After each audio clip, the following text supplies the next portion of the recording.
Today, we are going to be installing this Delta faucet.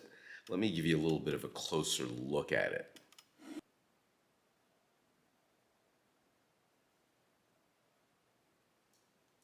It does come with this manual, but I've got a guy that's an expert. So this is the old faucet that needs to be removed and replaced. It's leaking on one side and it's got to go. And now we're ready to put the new Delta in. So, go ahead. Can you do that using the other hand?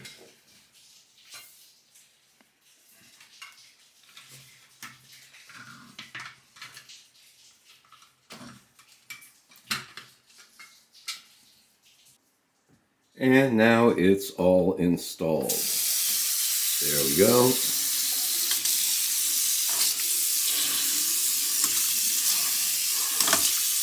Wow. Snaps right up into place all by itself. I got the Delta because of reputation. I got the Delta because of reviews. I got the Delta because Delta faucets have been around for most of my old life. And they've always been good quality, so there you go. So that you know, I did buy this Delta faucet with my own money, and right now, I gotta tell you, I'm glad I did.